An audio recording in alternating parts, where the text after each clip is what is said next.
오늘은 철로역정 강의 7번째 시간으로 이웃사람의 첫 번째 시간이에요. 그러니까 철로역정 강의로는 7번째 시간이고 그 안에 이웃사람에 대해서 2주에 걸쳐서 나누게 되는데 이웃사람 첫 번째 시간으로 고집쟁이라는 제목으로 하나님 말씀 증거하도록 하겠습니다. 고집쟁이라는 제목으로 하나님 말씀 증거하겠습니다. 같은 무리끼리 서로 사귀는 것을 가리켜서 우리는 유유상종이라고 합니다. 유유상종이라고 합니다.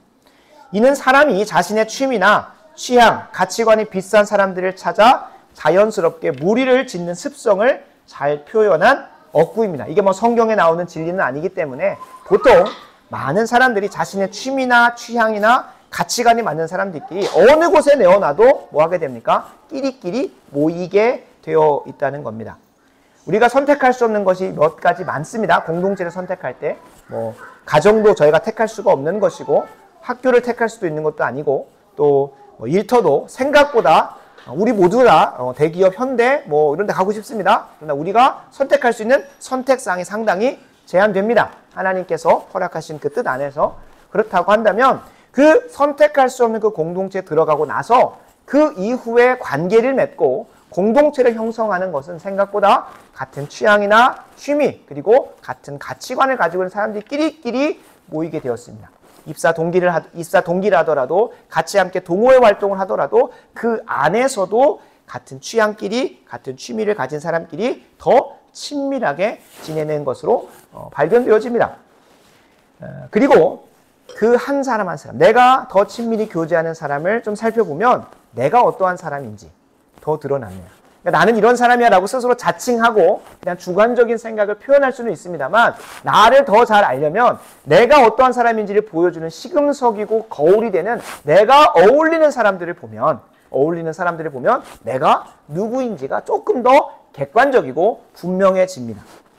이러한 면에서 그리스도인은 당연히 그리스도인과 혹은 그리스도에 대한 이야기를 나눌 때 즐겁고 기쁘고 감사한 사람들입니다.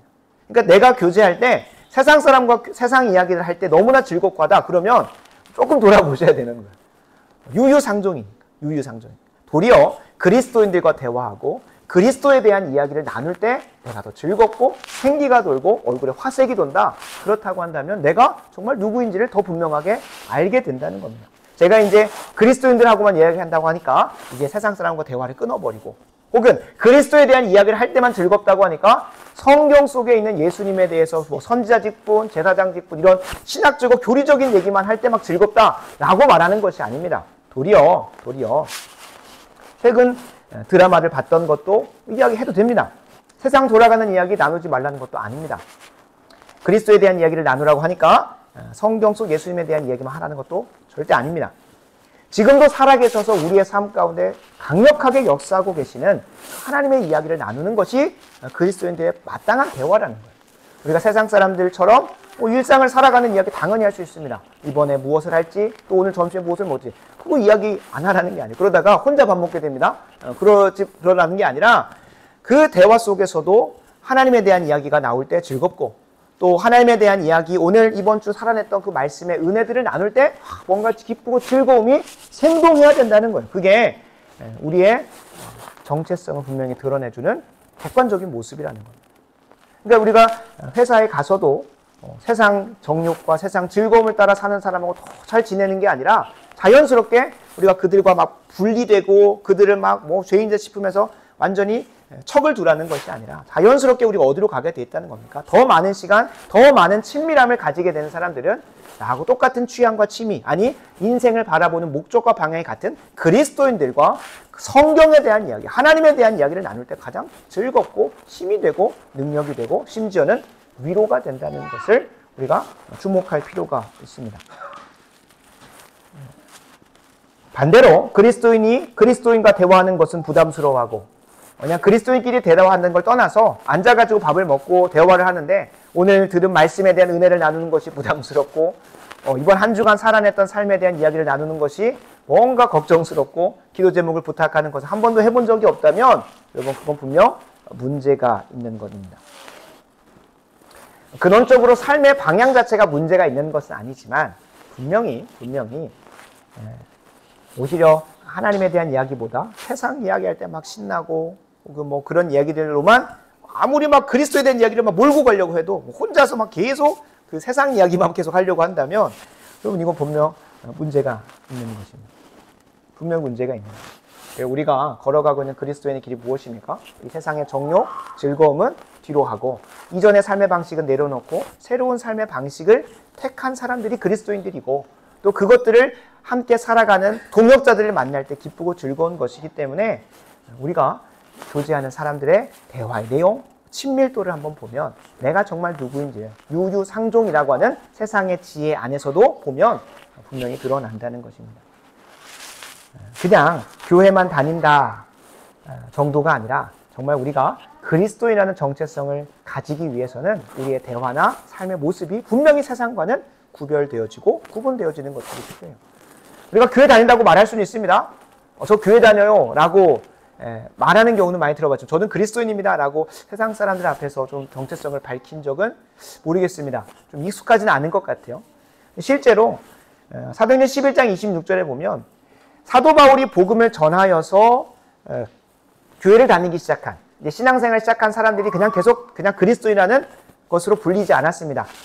사도행전 11장 26절에 보면 만남에 안디옥에 데리고 와서 이 둘이 바울과 바나바가 안디옥에 가게 되는데요. 교회에 1년간 모여 있어 큰 무리를 가르쳤고 여기서 이제 비로소 제자들이 안디옥에서 비로소 그리스도인이라 일컬음을 받게 됐대요. 그러니까 세상 사람들에게서 너희는 그리스도인이야라고 객관적으로 인정받게 됐다는 거예요. 그러니까 우리만이 그리스도인이라고 스스로 자칭하고 주관적으로 드러내는 게 아니라 우리가 어떠한 사람들과 교제하고 어떠한 삶을 살아내냐에 따라서 사람들이 객관적으로 우리에게 너는 그리스도이다라고 일컬어 준다는 거죠. 그러니까 우리가 정말로 여러 가지 시금석과 거울이 있겠습니다만 그 중에 내가 어떤 사람과 더 친밀하게 더 기쁘게 교제하는가 그것들을 한번 우리가 돌아볼 필요가 있습니다. 그래서 오늘 함께 살펴보는 본문과 철로 역정을 통해서는 세상 사람들과 구별되어지는 저 사람은 그리스도인이야. 그냥 교회 다닌다고만 하는 수준이 아니라 저 사람은 뭔가 다른 그리스도인이야. 크리스찬이야. 라고 하는 표지들을 한번 살펴볼 겁니다. 오늘 본문부터 철로 역정의 본문부터 이제 정말 그리스도인이라는 이름을 갖게 됩니다. 괜히 존 버년이라고 하는 신학자가 그냥 이쯤에서 크리스찬이라고 이름 드러내야겠다가 아닙니다. 실제로 나중에 뒤에도 살펴보겠지만 좁은 문을 지키고 있는 문지기가 앞에서 제가 이전에는 크리스찬이 아니었습니다 라고 하면서 이전에는 이름이 뭐였냐? 은혜 없음, 그레이스리스였다는 거예요. 은혜 없음의 삶을 살아가다가 이제 은혜가 분명히 드러난 표지인 그리스도인의 삶을 이 시간부터 되는데 신학적 의미가 있다는 거예요. 언제 우리가 정말 세상 사람들에게서 크리스찬이라고 하는 소리를 들을 수 있는가? 그 표지들이 오늘 본문에 등장하는데 그것들을 가지고 우리 스스로를 객관적으로 주관적인 거 말고요. 나 교회 몇 년 다녔고 나 이 직분도 있고 세례도 받았고 하니까 그리스도인이라고 스스로 자칭하는 것이 아니라 세상 사람들이 객관적으로 저 사람은 그리스도인이야 라고 말할 수 있는 표지들을 점검했으면 좋겠습니다. 두 번째로 그 표지들이 분명히 드러난다고 하더라도요. 그리스도인들의 삶 가운데 걸어 들어오는 내면적인 싸움이 분명히 등장한다는 거예요. 내가 그리스도인의 삶을 살겠다라고 삶의 방향을 바꾼 그 순간 바로 찾아오는 외적인 방해가 지난 시간까지의 가정에서의 불화와 싸움이었다면 그리고 그 가정을 떠나서 이제 외적인 방해를 떠나서 그리스도인의 길을 걷기로 했을 때 찾아오는 내면의 싸움이 있습니다. 그 내면의 싸움을 첫 번째로 오늘 살펴보고 다음 주에 이어서 함께 또 살펴보도록 하겠습니다.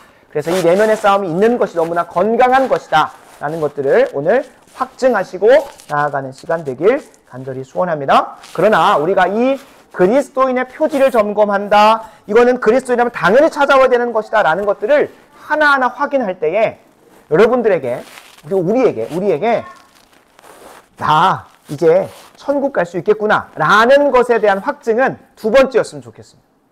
두 번째였으면 좋겠어요.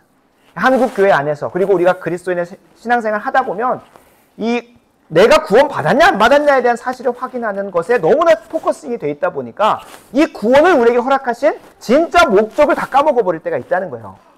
그러니까 신학적으로 표현하면 너무나 구원론적으로만 접근을 하고 도리어 그 첫 번째 단추가 되는 실론적 혹은 우리에게 이 신학이라고 하는 이 신앙이라고 하는 전체를 허락하신 하나님의 의도는 까먹어 버릴 때가 많다는 거예요. 그래서 조금은 제가 좀 과하게 좀 이쪽으로 틀을 수 있는데요. 그러니까 이 구원론적인 걸 좀 너무 배제하려고 하는 의도로 하는 이유가 시대적 배경이 있기 때문입니다. 한국 교회라는 시대적 배경이 있기 때문에 너무 지나치게 내 구원 여부에 대해서 고민하지 마시고 무엇보다 하나님께서 우리에게 예비하신 구원, 나는 구원 받았다는 사실을 확인하는 게 많은 우리들의 죄악된 본성이거든요. 그것만 확인하면 됐다는 거예요. 나 구원 받았네. 그것이 아니라 정말로 하나님이 예비하신 구원을 받았는가를 고민해 봐야 되는 거예요. 좀 어감이 다릅니다. 그냥 나 구원 받았다는 사실 확인하고 그냥 스스로 자축하고 끝나는 게 아니라 거기서 머무르면 안 된다는 거예요. 정말 우리가 목적 삼아야 되는 건 하나님이 예비하신 구원을 받았는가.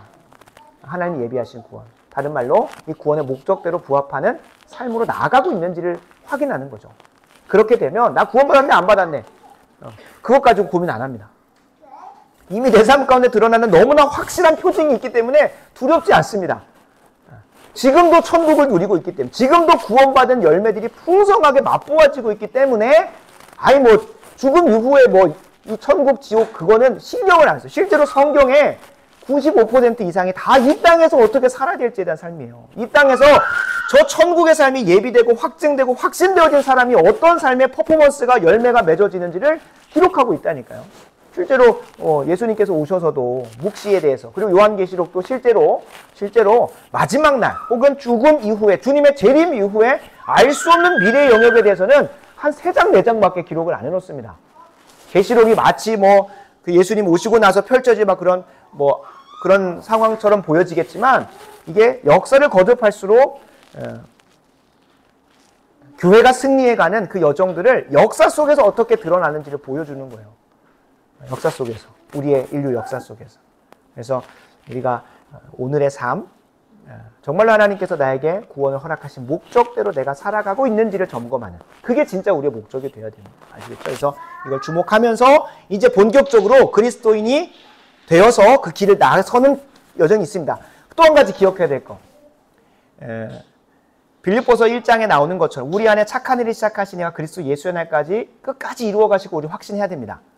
우리 가운데 이런 표지들이 하나하나 점검될 때마다 끝까지 이루어 가실 걸 믿어야 돼요. 근데 아직 이 존 버년의 크리스찬이라고 하는 주인공은 예수님 못 만났습니다. 아직 구원이 확정된 거 아닙니다. 그 여정을 끝끝내 이어가서 예수님 만나게 하시겠지만 아직 십자가 통과 안 했습니다. 나는 아직 이 자리에 있구나. 이게 조심스러운 표현이지만 단계적으로 막 이루어지는 것이라기보다 성경 안에서 우리의 논리라고 하는 이성 안에 잘 담아내기 위해서 구분해 놓은 것이지, 이게 동시다발적으로 이게 복합적으로 이루어져요. 우리가 시간 순서대로 막 정리해가지고 오케이 이번 단계 클리어했으면 그 다음 단계, 그게 아니에요. 오늘 찾아오는 존 버년의 크리스찬에게 찾아오는 고집쟁이도요, 오늘 한번 찾아오고 끝나는 게 아니에요. 물론 영화 속에서 한번 찾아오고 돌아가지만 끝없이 찾아옵니다, 고집쟁이가. 그래서 우리가 그걸 좀 기억하셔서 이게 시간 순서대로 우리는 딱 명확하게 1단계 클리어, 2단계 클리어, 오케이 이 정도면 레벨 99 됐네, 좀 안전할 수 있겠다 라고 하는 걸 우리는 얻고 싶어 하는데, 구원의 모든 여정이 그렇게 단순하지가 않다는 거예요. 그래서 아직 이 크리스찬은 예수님 못 만났습니다. 우리 영화에서도 한 3분의 2 지점에서 그 인자하신 예수님의 모습이 등장을 하죠. 그래서 그 전까지는 이게 크리스찬의 길에서 나왔던 산 기억하시나요? 그 위에서 막 그 율법판 막 던지고 했던 거 기억하시나요? 그러다가 저기도 빠지는 거예요. 이 세상의 유혹에도 빠지고 잘못된 현자 만나가지고 지혜 잘못된 길로 좌로나 우로나 치우치기도 하는 겁니다. 그 여정 속에서 예수님을 그 좁은 문을 통과하고 막 이렇게 하는 겁니다. 그래서 그걸 기억하셔서 아직 예수님 못 만났다는 거예요. 아직 십자가 통과 못했다는 거예요. 그걸 좀 기억하시면 좋겠습니다. 오늘 본문으로 들어갑니다. 혹시나 이제 까먹으셨을까 다시 한번 말씀드리면, 오늘 말씀을 통해서 두 가지를 점검하는 겁니다. 첫 번째, 그리스도인의 표지. 그리스도인이라고 한다면, 그리스도인이라 일컬음 받으려면 분명히 드러나야 되는, 유유상종하게 되는 분명한 표지. 저 그룹은 그리스도인 공동체다라고 만들게 되는 표지가 있다는 것. 첫 번째 점검하시고, 두 번째, 그 그리스도인의 표지가 분명히 드러나는 삶이라 하더라도 그 여정 속에 누가 찾아온다? 내면의 갈등, 오늘은 고집쟁이가 찾아온다는 것을 기억하시면 좋겠습니다. 이상한 게 아니라는 겁니다. 오늘 본문은 예수님의 부르심을 받고 그리스도인의 길에 들어선 자들에게 찾아오는 내면의 싸움을 다루고 있습니다. 지난 시간에 베드로와 안드레, 야고보와 요한에게 나를 따르라 라고 하는 부르심을 받았다면 그 부르심을 받은 사람들이 베드로와 야고보와 요한처럼 그냥 즉각적으로 따르는 사람도 있는 반면, 그리고 그렇게 따르는 사람들이라고 하더라도 그 내면 안에서 뭐가 있을까요? 갈등이 있고 고민이 있다는 거예요. 그래서 오늘 본문이 딱 그 예수님을 따라서 그리스도인이라는 삶을 살아가고자 하는, 그 길을 시작하고자 하는 자들에게 찾아오는 내면의 갈등을 아주 적나라하게 드러내주고 있습니다. 58절을 보면 예수께서 이르시되 여우도 굴이 있고 공중에 새도 집이 있을 때 인자는 머리 둘 곳이 없도다 라고 말씀하세요. 주님 따르는 삶을 살면 뭐 하다는 겁니까? 이 세상이 약속하고 이 세상의 방식, 우리가 예수님의 길을 따르기 전에 우리가 선택하고 살아왔던 이 세상의 방식은 뭘 약속할까요? 물질과 안전을 약속합니다. 그죠? 근데 예수님은 딱 첫 초장부터 초를 치시는 거예요. 어떻게 하십니까? 너 그리스도의 길을 선택하면 이 세상에서 약속하고 있는 물질과 안전의 복은 안 주는 건 아닙니다. 안 주는 건 아니지만 그게 없을 수 있다는 거예요. 그리고 하나님께서 주권적으로 선택하신 삶의 여정에 따라 누군가는 완전히 거두어 버리시기도 하고 누군가는 그걸 가지고 또 감당하게 하시기도 합니다만 그건 하나님의 주권에 있다는 거예요. 하나님의 주권에 있는 이 물질의 복과 안전은 합당하지 않다는 거예요. 그거 추구하는 길이 아니다라는 걸 초장에 선을 그어 놓으시는 거예요. 왜요? 실제로 베드로나 그 제자들이 나중에 이제 하는 행동, 그들의 입술 가운데 직접 나오는 건 아니지만 그들이 은연중에 예수님에게 말하는 것들을 보면 그들은 물질적 복과 안전을 넘어서서 한 자리 하려고 하는 권력욕까지 있었던 것이 확인이 됩니다. 그러니까 이건 아니라는 거예요. 근데 찾아오는 거죠. 아, 주님 따르면 뭔가 잘 먹고 잘 살 수 있는 부분이 있겠다. 그걸 말하는 게 아니라는 거를 초장에 끊어 놓으시는 거예요. 59절, 60절에 가면 물질적 복과 안전뿐만 아니라 다른 것들도 그 내면의 갈등을 일으킵니다. 제가 읽겠습니다. 또 다른 사람에게 나를 따르라 하시니, 이게 제자들하고 똑같이 한 거예요. 하시니 그가 이르되 나로 먼저 가서 내 아버지를 장사하게 허락하옵소서. 이르시되 죽은 자들로 자기의 죽은 자들을 장사하게 하고 너는 가서 하나님의 나라를 전파하라 하시고. 아멘. 이게 아무리 이제 삶이 어려워도 함께 의지하고 서로 사랑하고 챙겨줄 수 있는 가족들이 얼마나 귀합니까? 근데 가족도 갖다 내어 놓으라는 거죠. 심지어 인간적 관계와 가족의 유대마저도 포기할 수 있다는 사실. 제가 계속 말씀을 드리는 건 이게 이 본만 딱 떼와가지고 예수님의 의도와 전체적인 성경의 그 신학적 의미를 파악하려고 하는 게 아니라 어떻게든 예수님 그거 봐라. 이거 완전 가정 파탄자네. 가정 파괴범이네. 라고 하는 것들을 가지고 본만 딱 떼오는 사람들이 있어요. 실제로 저도 이제 그런 공격을 많이 당했었는데 그냥 말씀 듣기 싫으니까 자신의 심령을 패부를 찌르는 말씀이니까 정말 열심히 적더라고요. 근데 그 친구가 딱 한 부분만 발췌해가지고 아주 악용하는 거예요. 마치 요즘에 언론들처럼. 딱 그 부분만 가지고 와서 저는 전혀 그런 의도로 얘기 안 했는데 그걸 가지고 수많은 사람들에게 일파만파 퍼져가지고 이순종 목사 그렇다느니 뭐 신학적으로 문제가 있다느니 그럼 그렇게 얼마나 이제 선지자들을 죽여가는지 그건 진짜 모릅니다. 근데 이 본문은 딱 그런 거예요. 예수님을 딱 죽이기 좋은 본문이에요. 그거 봐라. 이 가족들 다 갖다 버리라고 하지 않냐. 이게 이 매정함을 넘어서서 아니 살아 생전에 못했어라도 이제 가시는 길이라도 잘해야 돼. 이렇게 해가지고 프레임을 건다니까요. 근데 심지어 이제 62절 오늘 본문인 61절 2절도 보면 이제 가족들하고 작별이라도 좀 하고 오면 안 되냐. 장사는 뭐 3일에서 5일 걸린다고 하더라도 좀 작별이라도 하고 오면 안 되냐라고 말하는데 그것마저도 못하게 하시는 거예요. 즉각적으로 따르는 거예요. 심지어 이 본문의 주석을 보면 엘리야가 엘리사를 부를 때 어떻게 합니까? 너 가족들에게 하지 말고 와라 라고 했더니 너 이제 바로 나를 따라오라 라고 부르죠. 예수님께서 하셨던 것처럼. 근데 엘리사는 뭐 합니까? 가서 삭별은 하게 하고 와요. 그거 봐라 이거 예수님 더 나쁜 사람이라고 하시기도 합니다. 이게 얼마나 프레임이 무서운 건지. 그러니까 해석의 틀이 진짜 중요한 해석의 틀이. 예수님 말씀, 하나님 말씀 다 옳다라는 프레임으로 들어가야, 해석의 틀로 들어가야 성경이 잘 이해가 됩니다. 도리어 예수님을 따르는 삶이 우리가 분명히 기억해야 될 것. 우리가 떡으로만 살 것이 아니요 하나님 말씀으로만 살아야 된다고 하잖아요. 여기서 떡은 비유적인 겁니다. 그냥 이제 하나님 따르게 되면 예수님 말씀 따라 그리스도의 길에 가게 되면 떡 먹지 말라라고 하는 극단적으로 해석하면 안 되는 겁니다. 뭘까요? 애굽에서 살아가던 방식대로 살지 말라는 거예요. 이전에 너희가 세상을 향하여서 살았던 그 삶의 방식을 내려놓는 것을 얘기하는 것이지, 우리가 진짜로 육신의 영면을 위해서 먹어야 되는 떡, 음식 아무것도 먹지 말라는 게 아닙니다. 여기서 이제 말씀하시는 건 예수님 따르기 이전의 삶의 방식을 내려놓으라는 거예요. 그리고 새로운 삶의 방식을 택하라는 거예요. 그 안에 무엇이 있겠습니까? 가족들과 함께 지내는 가정생활도 있는 것이고, 그리고 우리가 먹고 살기 위해서, 또 하나님을 감당하기 위해서 물질을 위하여 또 일하고, 또 육신의 건강을 위하여 안전을 또 하는 이 모든 것들도 우리에게 분명히 요구되는 사명입니다. 그래서 이거를 이분법적으로 생각해가지고 이제 세속과 완전히 끊어야 된다라고 판단하는 게 아니라, 끊어야 될 건 무엇입니까? 이전에 내가 세상 살아가는 삶의 방식대로 살았던 것을 끊어내는 것입니다. 우리 금요기도 때 나눴던 것처럼 철학적 방식, 인본주의적 방식을 끊어내고 하나님께서 인도하시는 하나님 말씀에 우선을 두고 살아가는 방식으로 살아가는 거예요. 가족을 대할 때도 이전과 같이 내게 안정을 주고 물질의 복이 되고 풍요의 그런 것들을 하면서 대하는 것이 아니라 하나님 뜻대로 사는 방향으로 가족들마저 이끌어가는 거예요. 어떻게 보면 작별하는 게 어떻게 작별하는 겁니까? 이전에 세상을 향하여 살았던 가정생활을 작별해버리는 거예요. 그리고 하나님 뜻대로 사는 가정으로 바꾸어가는. 그렇다 보면 무엇이 찾아오겠습니까? 지난주까지 우리 주인공이 싸웠던 것처럼 가족들과 이렇게 분열하게도 되기도 하고 갈등하게 되기도 하는 거죠. 회사에서도 그럴 것이고 우리의 사람들의 관계 속에서도 그럴 것입니다. 그래서 우리가 분명히 기억해야 될 것은 삶의 방식이 바뀐다는 거예요. 삶의 방식이. 그리스도인은 딱 이 지점에서 주님 말씀대로 한번 살아보려고 하는 딱 그 지점에서 내면적 갈등이 들어옵니다. 그래서 지난 시간까지 막 외부의 반응, 외부의 방해로부터 좀 벗어났다면 이제 혼자 길 가고 있습니다.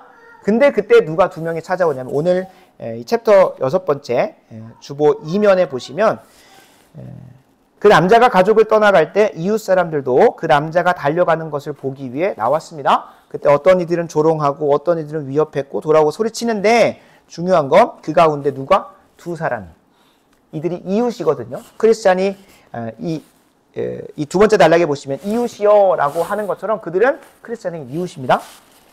그 중에 한 사람은 위에서 네 번째 줄인데요. 한 사람의 이름은 고집쟁이였고 한 사람의 이름은 변덕쟁이였습니다. 그 남자와 이 두 사람의 거리가 상당히 떨어져 있음에도 이게 다 문학적 의미가 있고 신학적 의미가 있습니다. 떨어져 있음에도 불구하고 뭐합니까? 두 사람은 그 남자를 추격하기로 마음먹어 그 뒤따라 가서 뭐해요? 이제 설득을 하는 거예요. 두 번째 단락의 첫 번째 줄 끝부분입니다. 두 사람은 이렇게 얘기합니다. 당신을 설득하여 우리와 함께 이전의 삶의 방식으로 돌아가게 하려고 왔습니다. 라고 스스로의 목적들을 이야기합니다. 그러나 그 남자는 뭐 합니까? 절대 그럴 수 없다. 라고 해요. 절대 그럴 수 없다.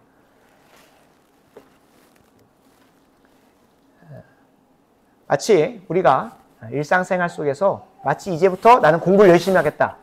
난 이제 열심히 다이어트 하겠다. 새로운 삶을 살아내겠다. 라고 뭐 하는 순간, 의지를 불태우는 순간 나에게 익숙한 것을 넘어서서 이전에 나의 뭐가 찾아옵니까? 그냥 내 존재 자체가 찾아오죠. 그러니까 다이어트를 하겠다라고 하는 결단을 한 순간 뭐가 찾아옵니까? 이전에 열심히 먹었던 내 존재 자체. 그러니까 습성이 아니에요. 이건 습관 자체가 아니라 그냥 내 존재인 거예요. 내 존재. 이전에 내 존재가 찾아와서 뭐 합니까? 이거 먹어 하면서 이렇게 하는 거죠. 공부하려고 하면 다른 것들이 막 보이기 시작해요. 왜요? 그 전에 내가 공부하는 존재가 아니었고 그냥 내 마음대로 살던 존재였으니까 그 고민들이 부딪히기 시작을 하는 거예요. 내면의 갈등으로 찾아오는 거예요. 그래서 주님께서도 말씀하시죠. 너희가 나를 따라오려거든 뭐합니까? 누구든 나를 따라오려거든 마태복음 16장 24절입니다. 자기를 부인하고 내 자신의 이전의 삶을 부인하는 시간들이 필요하다는 거예요. 그리고 나서 어딜 따를 수 있는 십자가를 지는 삶을 살 수 있다는 거죠. 그러니까 나 자신을 부인하지 않으면 그냥 이전의 삶으로 계속 살고 있는 거죠.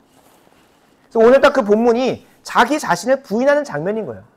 내 안에 이전에 내가 살았던 삶의 방식. 그래서 존 버녀는 이 두 사람, 아니 어떤 사람들은 멸시하고 조롱하고 할 수 있습니다. 실제로 그 고린도전서에 나오지 않습니까? 십자가의 도가 멸망하는 자들에게는 미련하지만 우리에게는 능력이 되잖아요. 그러니까 그 사람들 눈에 보면 어리석은 거예요. 그리스도인의 길을 살아간다는 것이. 이 세상의 육신의 정욕과 또 즐거움을 다 포기하고 하나님 뜻대로 살아가는 것이 어리석게 보입니다. 그런데 이 두 사람은 다른 존재예요. 이 두 사람. 여기서는 이웃이라고 하지만 우리 이 개인주의가 완전히 팽배한 지금의 이웃은 여러분 앞집 사람 누군지 아십니까? 앞집 사람 누군지 혹시 압니까? 여러분 바로 윗집에 여러분 상사가 살고 있을지 그 정도로 이웃들하고 전혀 안면이 없습니다. 그 정도 이웃의 이름이 무엇인지도 살짝 갈등하고 분열할 때만 만나고 언성만 높일 뿐이지 이웃이 그런 개념이 아니에요. 그래서 이 이웃이라는 개념을 그 당시의 이웃의 개념을 보면 이해가 되겠지만 우리의 개념에서는 친구여라고 말하는 것이 훨씬 더 낫습니다. 그러니까 이 이웃이라고 표현한 이유 신학적 의미가 무엇이냐? 그만큼 나의 삶 가운데 아주 밀접해 있고 방금 말씀드렸다시피 그냥 우리의 존재 자체일 정도로 유유상종이라고 했습니다. 우리가 깊이 교제하는 사람, 친구들을 두고 있습니다. 카톡에 있는 그냥 생일 뜨면 그냥 넘기는 친구들 말고 그래도 생일일 때 뭐 하는 친구? 안부라도 전하고 내가 저번에 3만 원짜리 받았으니까 나는 입에서 3만 5천 원짜리 보내야겠다 고민하는 그런 친구, 그런 친구들을 한번 군집해 보면 나하고 본성도 같고 나하고 생각하는 거나 가치관이 같은 사람들을 우리가 친구라고 하잖아요. 그러니까 이 존 버녀는 여기서 신학적인 의미로 문학적 기법으로 이웃 사람이라고 하는 그냥 내면에 혼자 고통하는 수준이 아니라 그 정도로 가깝고 심지어 나의 삶에 좀 멀리 떨어져 있는 것 같아도 와가지고 나를 다시 이전의 삶으로 끌고 가려고 하는 그런 본성, 내 자기 자신을 이 시간 이 이웃 사람으로 표현한다는 거예요. 보통 그리스도인의 길을 걸어갈 때 내면 안에서 찾아오는 이웃들 누가 있냐면 오늘 첫 번째 시간으로 고집쟁이가 있고요. 두 번째로는 변덕쟁이가 있습니다. 이 고집쟁이를 오늘 살펴볼 것이고 변덕쟁이를 다음 주에 좀 살펴보도록 하겠습니다. 첫 번째로 살펴보게 되는 이 고집쟁이의 특징은 세 가지가 있습니다. 이 세 가지를 가지고 한번 여러분 오늘 깊이 고민해 보셔야 돼요. 오늘 소그룹 교제 시간에 물어볼 건데 고집쟁이가 누구냐 나한테는. 이게 내 안에서 찾아오는 고집쟁이기도 하고요. 더불어서 나의 그 습성하고 맞는 사람하고 가까이 지낸다 했잖아요. 그러면 내가 그리스도인의 삶을 산다고 하면 다른 말로 하면 회식에서 평소에 술을 마셨다고 하면 갑자기 술을 안 마신다. 그러면 딱 찾아오는 거예요. 너 이전에도 술 마시지 않았냐? 라고 하면서 나를 괴롭히는 그 사람이 고집쟁이일 수 있습니다. 고집쟁이. 그래서 그 고집쟁이를 내 삶 가운데 고민해보고 찾아보는 거예요. 그래서 그 고집쟁이를 주님께 대어 맡기고 해결해버리는 그 은혜가 우리에게 열렸으면 좋겠습니다. 그러려면 내 안에 고집은 이거구나. 발견하고 끝나면 안 됩니다. 오늘 크리스찬이 하는 것처럼 크리스찬이라고 부름받은 그 자리에 딱 잘라서 얘기하는 거예요. 절대 그럴 수 없다. 절대 그럴 수 없다. 그리고 오늘 본문 62절의 표현처럼 쟁기를 잡았으니까 이제 밭이라도 가려고 쟁기를 들었으니까 뭐 해야 되는 거예요? 그걸 갈러 가는 거예요. 이제 쟁기 들었으니까 나 집에 안 가. 라는 거죠. 쟁기를 집었으니까. 이 밭에 감추인 부활을 발견했으니까 쟁기를 들었으니까 캐야죠. 캐러 가는 거 이제. 캐러 가는 건데 이제 좀 가서 빨리 하자라고 했을 때 쟁기를 잡고 뒤돌아보지 않는 거예요. 그런 결단이 우리에게 일어나게 되길 간절히 소원합니다. 그래서 고집쟁이의 특징 세 가지를 정리해 보겠습니다. 첫 번째입니다. 고집쟁이는 이 세상의 것에 눈이 멀어 있습니다. 고집쟁이는 이 세상의 것에 눈이 멀어 있다는 거예요. 고린도후서 4장 4절의 표현을 빌려보겠습니다. 제가 읽겠습니다. 그 중에 이 세상의 신이 믿지 아니하는 자들의 마음을 혼미하게 하여 그리스도의 영광의 복음의 광채가 비치지 못하게 함이니 그리스도는 하나님의 형상입니다. 그러니까 그리스도의 영광의 광채, 다른 말로 하면 하나님께서 약속하신 그 영광의 광채를 비추지 못하게 내 눈앞에서 딱 가로막는 것이 있는데 그게 뭐래요? 이 세상의 신이라 이 세상의 신. 이 세상 정욕, 욕심. 제가 기도 때 표현한 것처럼 일시적인 것에 영원한 소망을 두는 사람들입니다. 반대로 영원한 것에는 일시적인 소망을 두는 사람들. 말이 좀 표현이 어려울 수 있는데요. 이 세상은 썩어지고 사라지고 더럽혀질 것들입니다. 베드로 전서의 표현 따르면 썩어지고 사라지고 더럽혀질 것들이라는 거예요. 언젠간 사라질 거라는 거예요. 근데 이 일시적인 것에 영원한 소망을 두는 사람들이 있어요. 바로 세상 사람들이죠. 고린도후서에서 말하는 이 세상의 신을 믿는 사람들. 그런 사람들에게는 뭐가 안 보일까요? 영원한 것에 영원한 소망을 두어야 될 이 천국의 도성이 보이지 않는다는 거예요. 왜요? 그것에 가려져가지고. 여러분, 제가 항상 실천적으로 함께 해보는 게 뭐냐면 이 손가락, 이 두 번째 손가락 한번 들어보실까요? 다 같이. 네. 날이 갈수록 이게 너무 따뜻해져가지고 이 두 번째 손가락을 가지고 다들 바보가 됩니다. 그래서 좀 웃으시면 안 돼요. 서로 옆에 보면서 이제 이 손가락만 쳐다봅니다. 이 손가락만 뚫어지게 쳐다보면 뭐가 안 보입니까? 눈이 아프시죠? 다시 내려놓겠습니다. 뭐가 안 보입니까? 주변 것들이 안 보입니다. 적어도 블러 처리가 되죠. 오직 이 내가 바라보고 있는 손만.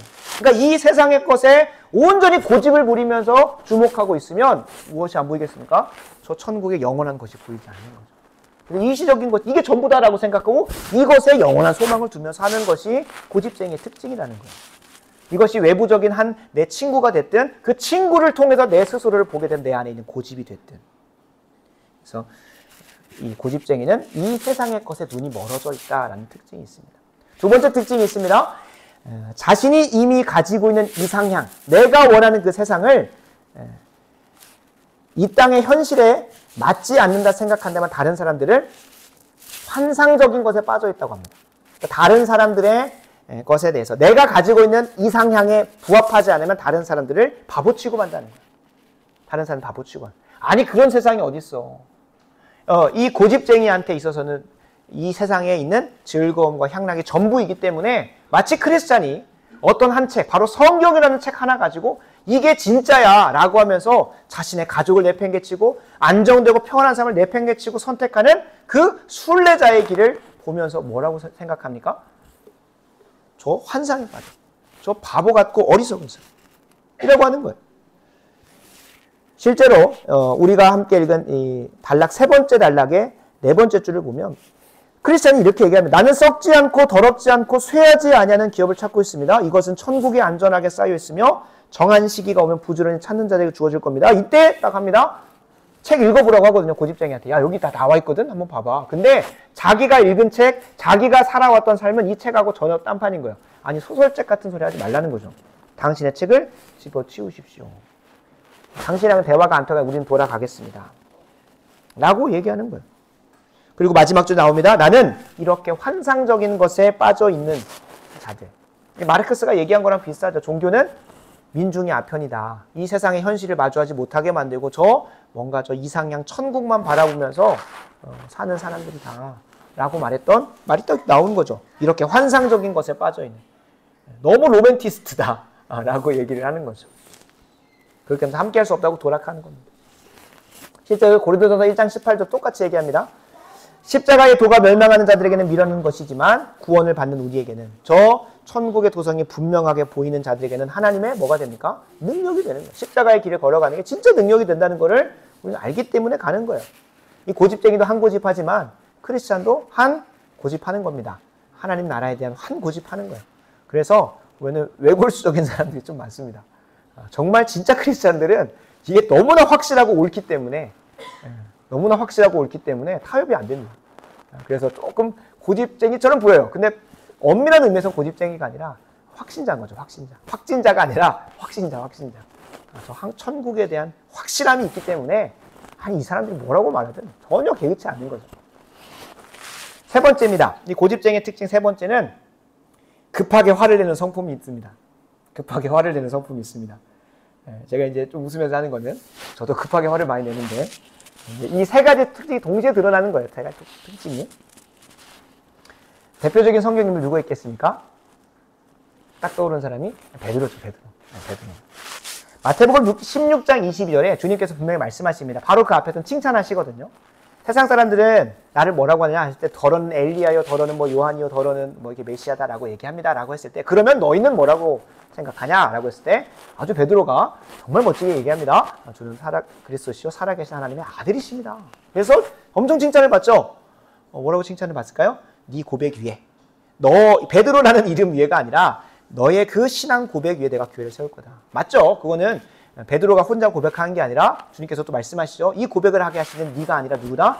하늘에 계신 하나님께서 그 고백을 하게 하신 것이고 그 고백 위에 세운다는 거예요. 근데 이 로마 카톨릭은 그 베드로 위에 세운다고 생각을 해요. 아니 심지어 베드로하고 피도 하나도 안 섞여 있는 사람들이 지금 교황이거든요. 이번에 미국 사람이 됐잖아요. 그죠? 제가 알기로. 이게 다 또 정치적인 의미가 있다고 하더라고요. 이게 그래서 그걸 차치하고서라도 분명히 이제 잘못 해석을 했어요.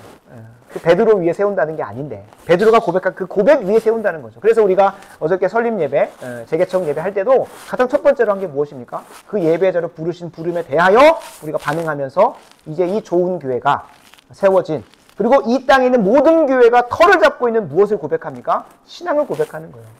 신앙을 고백하는 거예요. 나는 이 신앙 고백 위에서 이 세상을 살아가겠습니다. 이 믿음 가지고 나는 그리스도의 길을 걸어갈 겁니다 하는 사람들이 교회를 세우는 거, 교회가 세워지는 거예요.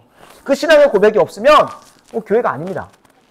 성전도 아니고 그리스도인도 아니고, 뒤에서 나누겠지만. 그래서 분명히 말씀을 드립니다. 그래서 화를 내는데 왜 화를 내냐? 주님께서 이제 그렇게 칭찬하시고 나서 나는 3일 만에, 나는 죽고 3일 만에 또 부활하는 그 십자가의 죽음에 대해서 이야기를 해요. 그때 베드로가 이런 말을 하는 거예요. 베드로가 예수를 붙들고 항변하여 이르되 주여 그리 마옵소서, 이 일이 결코 주께 미치지 아니하리라. 지금 여기서 항변이라는 표현으로 쓰니까 조금 고급진데, 그러니까 마치 이거 변론하는 것처럼 보이잖아요. 근데 마가복음 8장 33절에 똑같은 내용이 기록되어 있는데, 이때 예수님께서 베드로에게 베드로가 항변하는 걸 가지고 꾸짖으십니다. 그때는 꾸짖는다라는 표현을 번역이 되거든요. 똑같은 단어예요. 똑같은 단어. 에피티마오라고 똑같은 단어예요. 똑같은 단어인데 여기서 항변. 베드로가 예수님한테 꾸짖는다는 표현을 좀 번역하기 좀 그렇잖아요. 그러니까 이제 항변이라고 쓴 거예요. 아주 고급지게.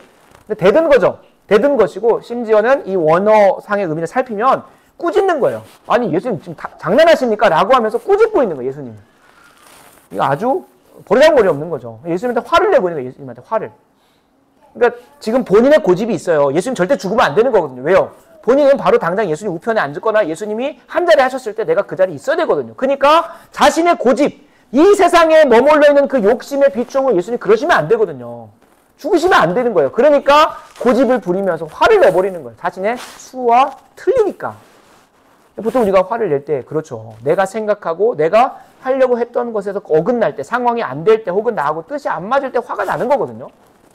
그죠? 우리는 정주행으로 차선 잘 지키면서 차 가고 있는데 갑자기 옆에 들어오면 뭐가 되는 겁니까? 화가 나죠. 왜 그럴까요? 나는 정상적으로 바로 가고 있었는데 바로 다른 차가 들어오면 화가 나는 겁니다. 기분이 상하고. 왜요? 사고 날 뻔도 하겠지만 내가 가고 있던 방향이 틀어지는 것 같고 위험이 놓여지니까.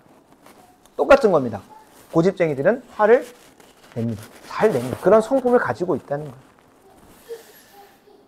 여기서 이 세 가지 특징을 딱 보면서 여러분들 안에 우리의 죄성은 누구를 떠오르게 할까요? 내 주변에 있는 고집쟁이를 떠오르게 할 겁니다. 그 고집쟁이. 이 세 개가 딱 맞네. 내가 그 고집쟁이 때문에 이렇게 고집 힘들지? 라고 하는 사람이 떠오를 거예요. 근데 항상 바리새인들은 그런 삶을 살았습니다. 주님 말씀하시면 그 율법에 비추어 보아서 옳지 않은 사람들이 떠올랐고 그 사람 정죄하기 바빴습니다. 근데 우리는 바리새인의 길이 아니라 참된 그리스도인의 길을 가는 사람으로서 먼저 누구에게 적용해야 됩니까?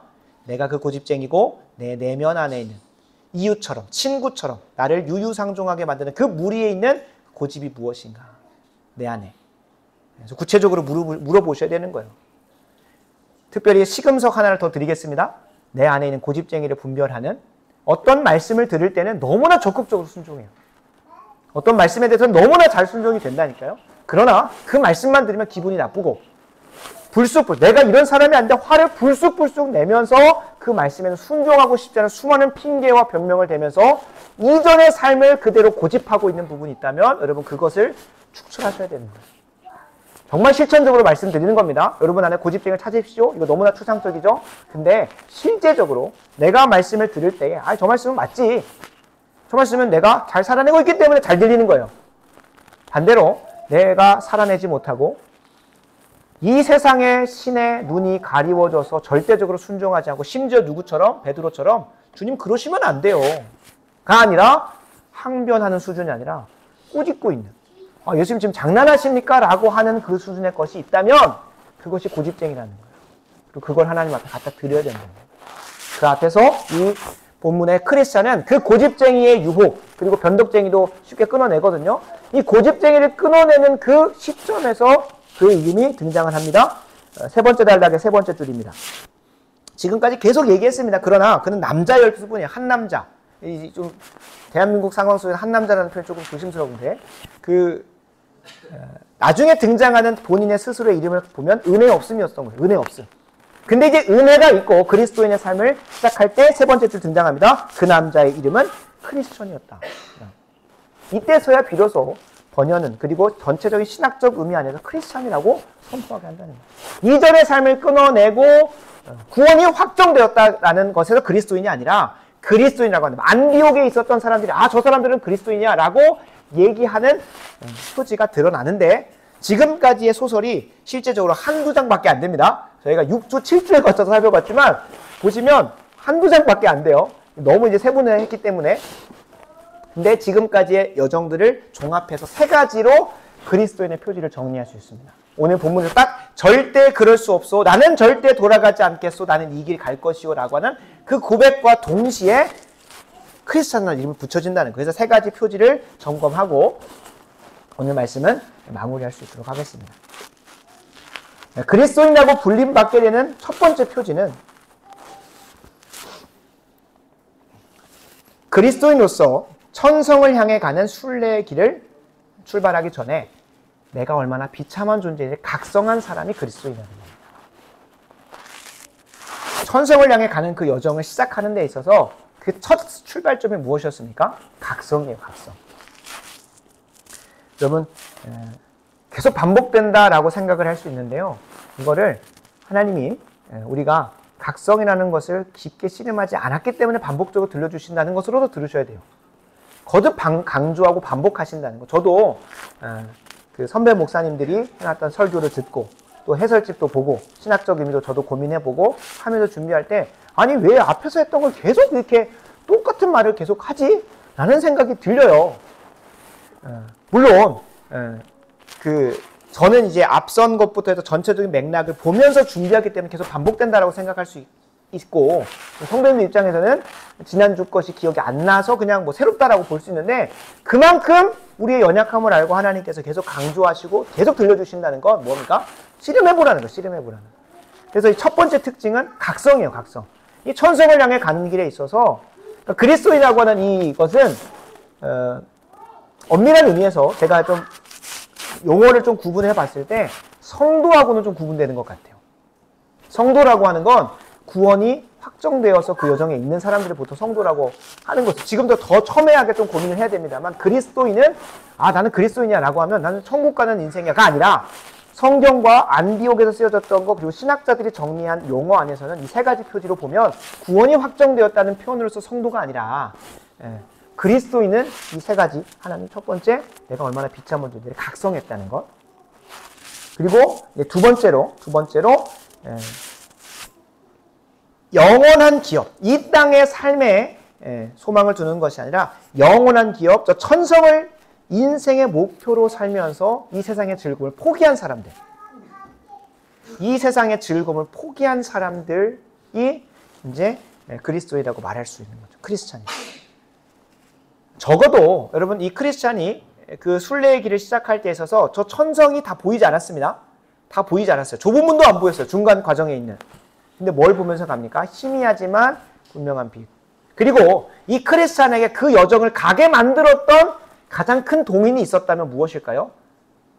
내가 얼마나 비참한 존재인지 그리고 이 세상이 얼마나 멸망할 도시인지가 눈에 보였기 때문에 그 길을 간 거거든요. 그래서 줄여서 뭐라고 표현하면 장망성이라고 합니다. 장차 멸망할 성, 멸망할 도시. 그게 보였기 때문에 여기는 뭐가 없다? 소망이 없다고 떠나는 거예요. 마치 지진이 나거나 천재지변이 나면 우리 인간은 너무나 둔해서 빨리 못 피하잖아요. 그래서 여러 가지 측정 도구들이나 그런 기구들을 놔가지고 그런 표지나 사인이 오면 빨리 도망가려고 하잖아요. 근데 누구는? 동물들은 아주 동물같이, 동물이니까 동물 같은 감각으로 뭐 하는 거예요? 그걸 인지하고 빨리 도망을 가죠. 그들에게 그걸 도망갈 때 저기 가면 살 수 있겠다 라는 것이 있겠지만 그게 뭐 보이겠습니까? 어디가 더 정확하게 안전한지? 안 보여요. 근데 어디는 도망가고 싶은 거예요? 지금 당장 쓰나미가 몰려오고 지진이 오는 그곳만큼은 도망가야 되니까 어디든 가는 거죠. 그러니까 크리스찬에게 저번 주에 얘기하는 것도 다 보이지 않는다니까요. 저 천성을 향해 가는 과정도 안 보이고 천성이 다 어떤지도 안 보여요. 근데 그 길을 떠날 수 있는 건 뭘까요? 나를 억누르고 있던 이 죄짐과 그리고 장차 여기 있으면 멸망할 것이 뻔히 보이기 때문에 도망가는 거예요. 뻔히 보이기 때문에. 우리가 재난 영화들 보면 어디로 가도 못 피하니까 어떻게든 세계 정부가 만드는 벙커가 있다느니 노아의 방주가 있다 이런 게 있잖아요. 그곳을 향해서 어떻게든 갈 바를 알고 갑니까? 주인공들이. 주인공은 주인공 버프 받아가지고 항상 안 죽지만 어떻게든 해가지고 그 문에 들어가잖아요. 근데 알고 못 가요. 그 과정 속에서 발견해 가는 거예요. 과정 속에서. 그런 부분에 있어서는 성경적이라고 말할 수 있겠지만 그게 종말론적으로 다 맞는 건 아닙니다. 그래서 분명한 것은 두 번째, 이 세상의 즐거움 혹은 이 땅의 것은 멸망할 것이라는 것 때문에 떠나는 거예요. 그 길을. 그게 그리스도인이라는 거예요. 그리스도. 구원이 확정되었기 때문에 어디가 분명하기 때문에 그곳을 가는 것이 아니라 내가 지금 있는 이곳은 이 죄짐은 해결할 수 없다. 멸망할 도시다라는 걸 분명히 인지하고 떠나는 거예요. 이전의 삶의 방식대로 살아보니 지금의 내 모습이 그건데 이제 주님 뜻대로 한번 살아보겠다라고 한번 방향을 틀어보는 거죠. 세 번째입니다. 세 번째. 영원한 것을 열심히 찾았던 그들에게 하나님의 약속을 철저하게 믿고 뭐하게 될까요? 실행하는 사람입니다. 실행하는 사람. 머리로만 계속 고민하는 게 아니라 실천이 있는 거예요. 첫 번째 특징은 각성이고 두 번째 특징은 이 세상의 즐거움을 포기한 사람이고 세 번째는 실천하는 사람이라는 거예요. 실천하는 사람. 우리는 잠시 거쳐가는 70년, 80년의 인생을 즐기려다가 이 땅의 삶을 즐기려다가 영원의 삶을 포기하는 어리석은 사람이 되면 안 됩니다.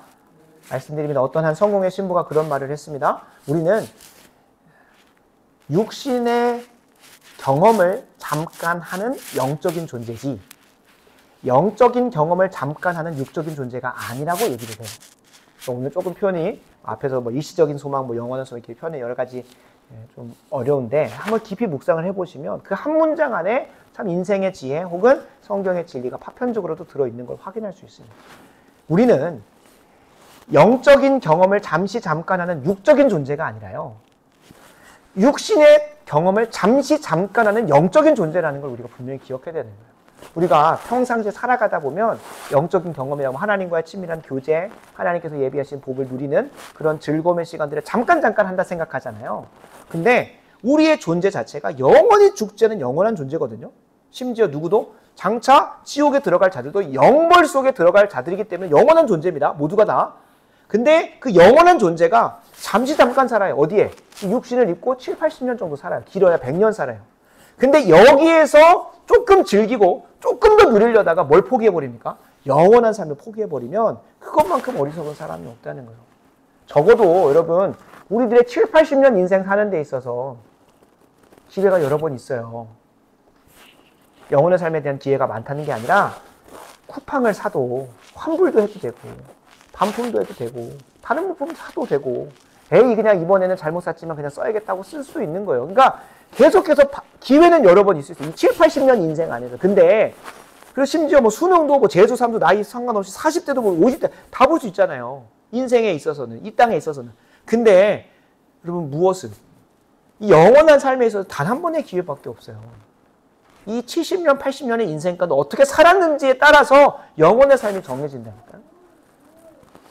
그래서 뭐 하는 사람입니까 우리는? 그것이 옳음을 알고 이 영원한 하나님의 약속을 철저하게 믿고 실천하고 실행하는 사람. 그게 크리스찬이라는 거예요. 그러니까 누가 조롱합니까? 그렇게 살지 않는 이 세상 사람들이 첫 번째 줄, 두 번째 나오는 것처럼 조롱도 하고요. 위협도 하고요. 돌아오라고 소리치는 사람이 있는 거예요. 실천하니까 드러나겠죠. 생각만 하고 있으면 그 누구도 나하고 똑같이 그냥 일상을 살아가면 무슨 구분점이 있어서 조롱하고 멸시하고 돌아오라고 하겠습니까? 그러니까 이 참 어떤 한 목사님은 이 존 버년의 이 철로 역정이 정말 푸르의 명작이다를 넘어서서 그런 표현도 했었던 것으로 기억을 합니다.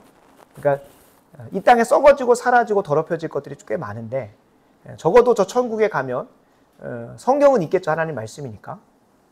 근데 그만큼 이 심판대를 넘어설 만한 불후의 명작이다고까지 기독교 강요나 정말로 하나님의 영광을 드러내는 정말 그 작품들이잖아요. 그 정도까지도 과찬을 하시더라고요. 참 정말 잘 썼습니다. 우리가 그냥 재미삼아 읽으면 아무 그게 없지만 내 인생의 영혼의 문제를 고민하면서 성경의 근거에서 한 문장 한 문장 읽어보다 보면 진짜 잘 썼다. 그래서 하나님께서 스테디셀러, 베스트셀러, 성경 다음으로 많이 번역되어진 크리스찬 서적으로 이렇게 쓰임받게 하시는 것 같아요. 그래서 여러분들에게 도전합니다. 그래서 그냥 읽지 마시고 정말 한 챕터가 더해질수록 내 인생에, 내 영혼의 문제를 고민해 보시는 거예요. 그래서 오늘 그리스도의 표지 3가지를 정리합니다. 나는 내 비참한 존재를 각성한 존재. 그리고 그 각성에 이어서 내가 이 세상에 뭘 두지 않는 겁니까? 소망을 두지 않는 것. 이 세상은 장차 뭐 할 거기 때문에 멸망할 도시이기 때문에. 그리고 이 멸망할 도시에 소망을 두지 않는 것을 넘어서서 주님 약속 믿고 달려가기 시작하는 존재. 절대 그럴 수 없어. 내가 쟁기를 집었는데 어떻게 다시 돌아가겠습니까? 바라고 원하옵기는 우리 모두가 다 쟁기를 들고 뒤를 돌아보지 않는 은혜가 있기를 간절히 소원합니다.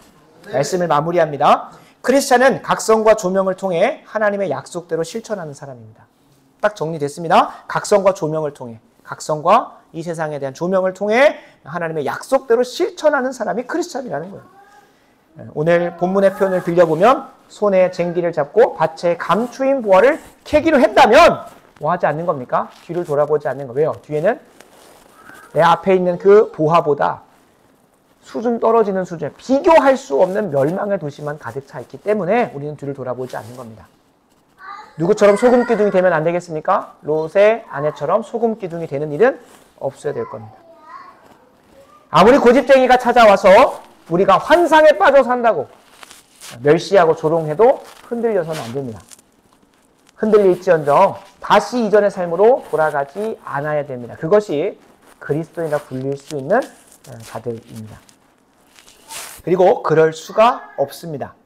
왜 그러냐면 이제는 주님께서 우리에게 쟁기만 맡기시는 게 아니라요, 멍에를 씌워주시거든요. 이 멍에는 우리가 농촌 사회를 살지 않기 때문에 모르실 수 있겠지만 이스라엘의 멍에는 소 2마리가 함께 지는 겁니다. 소 2마리가.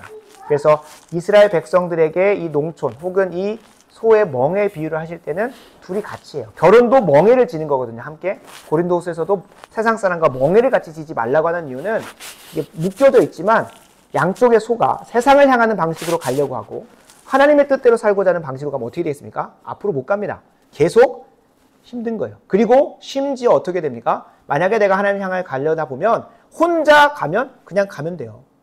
근데 누가 끌어내린 거예요? 이 반대쪽으로 가려는 소가 끌고 가니까 안 되는. 근데 이제는 예수님께서 나중에 이제 주님께서 부르시지만 쟁기 드는 수준이 아니라 멍에를 지게 하시는 거예요. 근데 그 멍에 한쪽에 누가 있을까요? 예수님이 계세요.